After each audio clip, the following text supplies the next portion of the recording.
Hello, welcome back. So I've got the little Lionel 152 completed. Took a few hours here to do.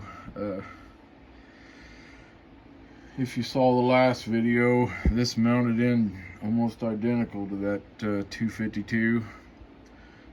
Bent the tabs over, pop riveted a plate down back here, screwed the front tabs to the side of the motor, and went in there. It barely fit up here between the top of this. It was pretty tight squeeze getting it in there. The little tabs here on the side of the motor, I had to bend those in flat to get it to go up in there, but we got it in there.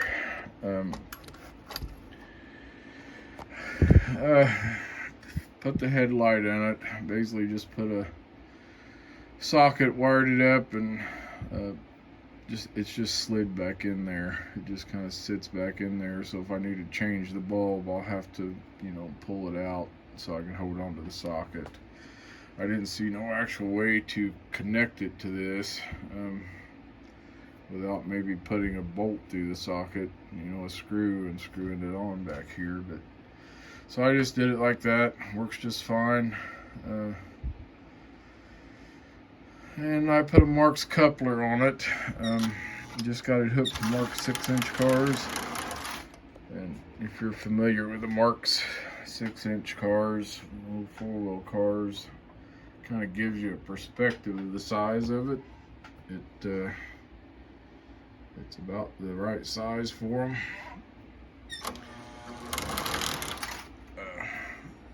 The Marx tab and slot I put on there, it's got a small hole. It's probably got it on this end too, right there.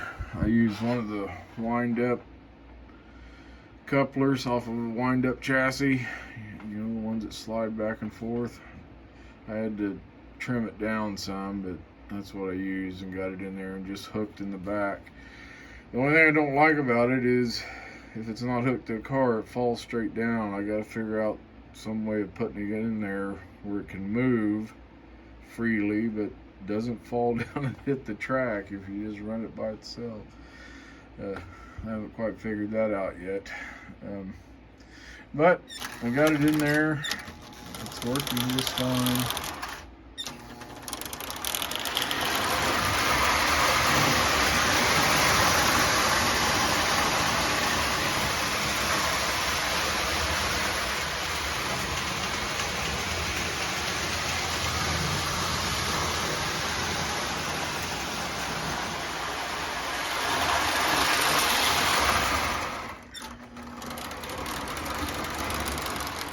I'd considered putting this tilt coupler on it and running it with a 3/16 cars, but I put them up next to it. I just didn't think it looked right with them, so just set it up to run with these. I think the size and everything, it goes good with those. I'm not sure. I didn't look up to see what kind of cars it would have came with. Probably something small like this. But anyway, it's up and running. Looks pretty good.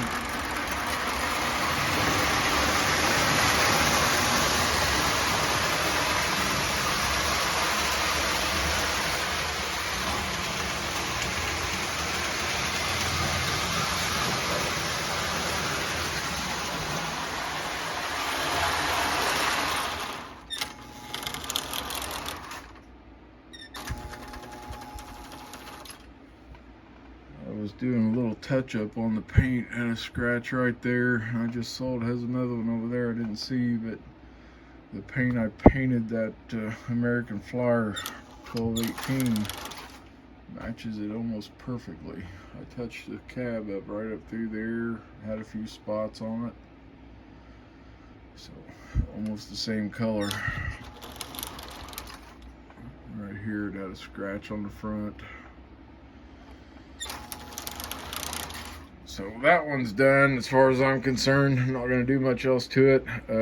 This chassis on these, it is so flimsy. I'm really surprised how flimsy this is. I mean, just trying to work with it, bends so easily. And I've seen these things on eBay priced upwards of $200 with the original motor in them. I don't know if people get that out of them, but I've seen them priced all over the place. But that chassis is not worth anywhere near that kind of money. I don't know.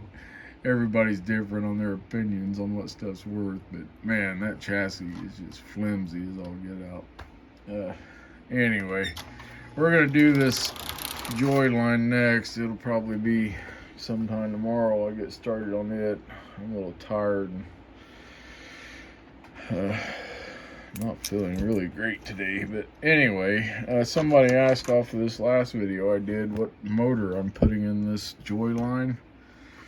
It's just a single reduction Marx Motor, full-size single reduction motor, where I've trimmed that chassis all out. It'll go right down in there with a little bit of finagling here, but I don't know if I can do it one-handed or not. Get it on there. There we go.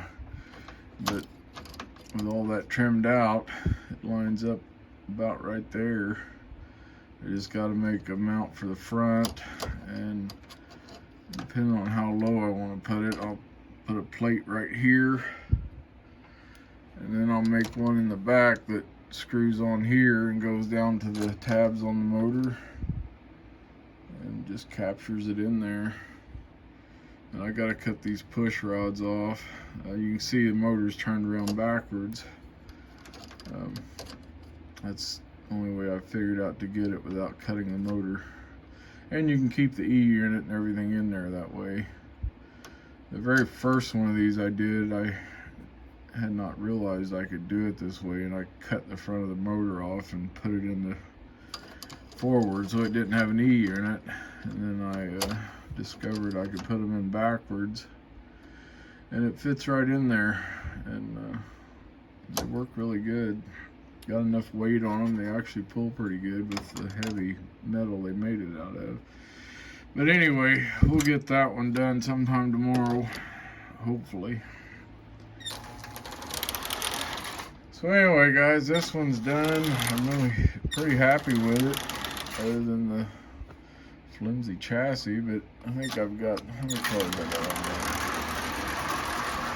So 1, 2, 3, 4, 5, 6, 7, 8, 9. So I was pulling 10 cars without any trouble. 2 of them powered, the spotlight car and the caboose.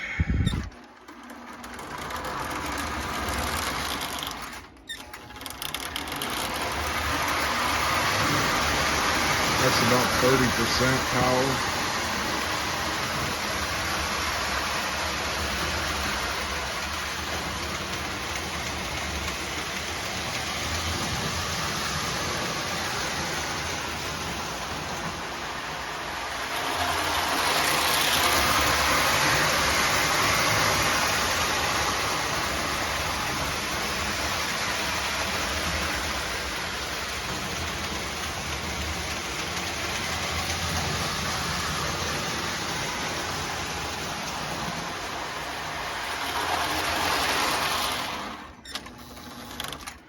And you can see this coupler, when I disconnect it, it just falls. I had it to where it would stay up, but then when it would hit the curves, it could not flex enough to make the turn. This way it does, but it just falls down. So I don't know. Like there, it'll stay up. I got it kind of bent to where it will stay up, but once it pulls the car, it pulls it out there to where it won't. And if, like I said, if I try to tighten it up, it just it won't make the turns. So I don't know. I may try putting something in behind that sticks out, and then put a rivet through it to where it flexes off the rivet. See if that'll let it move enough, and then that should hold it up.